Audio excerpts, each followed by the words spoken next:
Thanks very much for staying with us. Time now for Eye in Africa with me, Georgia Calvin-Smith.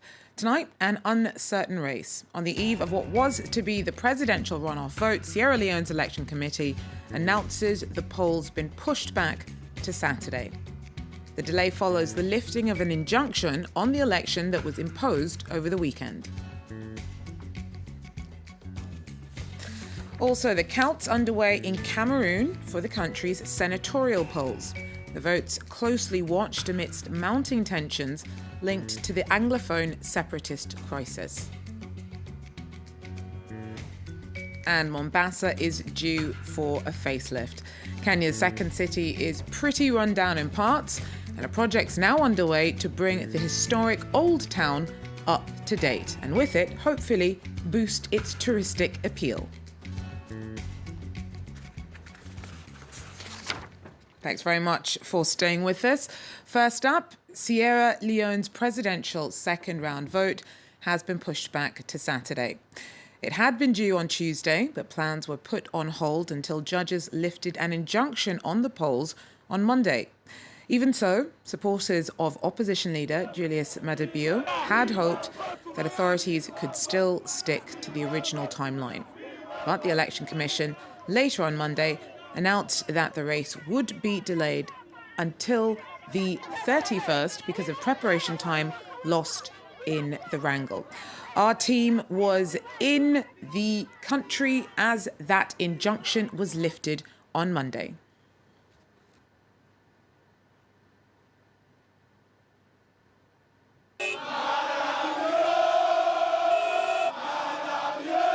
A tribute in song to their leader, Julius Maada Bio, the opposition Sierra Leone People's Party candidate who won the first round in the country's presidential polls.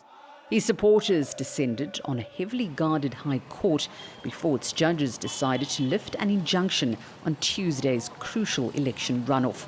Opposition campaigners were firmly against postponing the vote, which will now happen on Saturday, but are still convinced they'll win.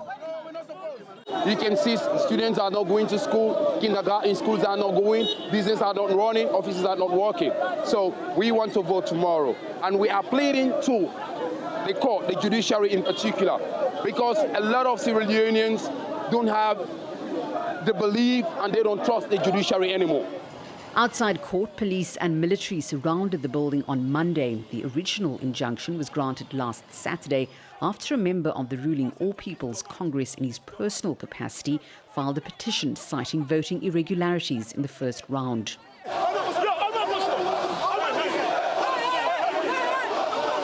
There was a wave of panic among the security forces seconds after the verdict was announced. Opposition supporters were triumphant as the judge cleared the way for the second round to go ahead. APC activists like Franklin were disappointed. The counting is not credible and the election is not credible. So we are asking the law to take its course because it is not credible. Those who conducted the election, they are not free and fair. Malpractice took place and they should bring him to justice. While the first round was deemed peaceful by all international observer missions, the APC and SLPP have dominated politics since independence, and violence between its supporters has increased in recent weeks.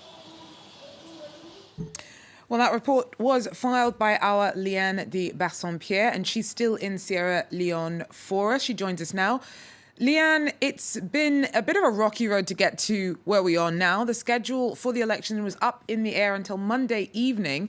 With so little time to go after the injunction was filed, was it ever realistic to hope that Tuesday's vote could go ahead?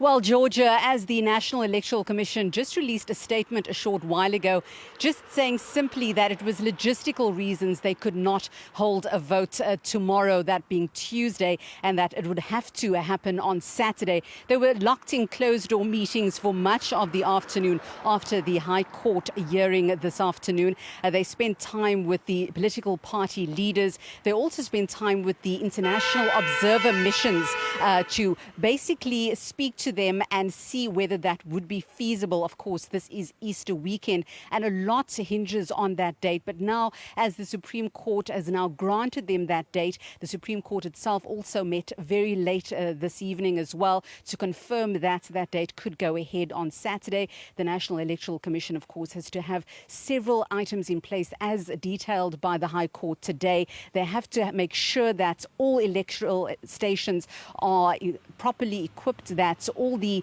different political parties, or the two political parties in this particular round, are properly trained in terms of the ballot boxes and tampering, if that is the case as well. Of course, Sierra Leoneans have been on tenterhooks and they're just looking to see the end of this presidential election. Thanks very much. Leanne there for us in Freetown. To Cameroon now, where the vote count begun for Sunday's senatorial elections. They happened in the midst of soaring tensions in the country's two Anglophone regions, where separatists have repeatedly clashed with the army. The senatorial polls were seen as a security test as Cameroon gears up to 3 more polls due this year, including the presidential election. Indira Ayok tells us more. After Sunday's senatorial elections in Cameroon, many Cameroonians are looking forward to a smashing victory of the ruling party, the Cameroon People's Democratic Movement, the CPDM, in the country's second senatorial elections after the first organized in 2013. However, many have been taken aback by the successes recorded so far by the leading opposition party in the country, the Social Democratic Front, as according to an official result, the party is leading in the northwest region, which happens to be the stronghold of the party. If everything went down hitch-free in the northwest region of the country, we cannot say the same for the southwest region of the country, where the senior divisional officer and a divisional officer in the Kupe Mwaninguba division were attacked. Another polling station in another locality, Bangem, was also hit. No casualties were recorded in both incidents. The senatorial elections have been seen by many as a test of the security levels in the English-speaking regions of Cameroon. The newly appointed Constitutional Council is expected to proclaim the results of the senatorial elections in the next 15 days. Meanwhile, the head of state, Paul Biya, will appoint 30 other senators to add to the 70 already elected on Sunday to make up the upper house of parliament for the next 5 years. Indira Ayok there for us.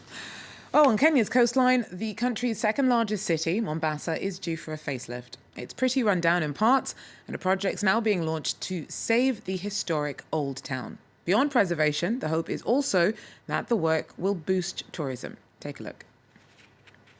On the edge of the Indian Ocean, the old town of Mombasa has its roots 12 centuries ago. Tourists flock to this part of town to visit the oldest mosques in the country and to take in the vestiges of colonization. Guides here stress the importance of preservation. Il y a un programme ici pour informer les habitants d'ici de garder la vieille ville. Save Old Town, save Old Town. The Old Town is important because it's a tourist attraction. So these are the houses. If they are destroyed, then we will not have again. We will not have that history. This British-built police station stands in ruins. The other buildings, better preserved thanks to restoration efforts in the early 2000s, still show early signs of decay. The team in charge of the renovation is here today to assess the needs. If you look at this building here, this was the first post office in Mombasa. So it is a historic building and you cannot just let it go down. So the idea would be, to restore some of these niches. For the county government, this also comes down to economics. We have a vision 2035 that cultural sites are very important to ensure that we provide employment and we provide products for the tourists. 26 buildings are in need of urgent renovations. And the residents will actually do the work themselves. That one is very important for us. That's why we are trying to do this job. It's not only to make the money, but to preserve our culture. That is the most important about it. 1.4 million tourists visited Kenya in 2017, mainly for game watching. By renovating its own cultural treasures, Mombasa hopes to attract more visitors to the coast. Well, that's it for Eye on Africa for now. Thanks for joining us. Do so again. Take care.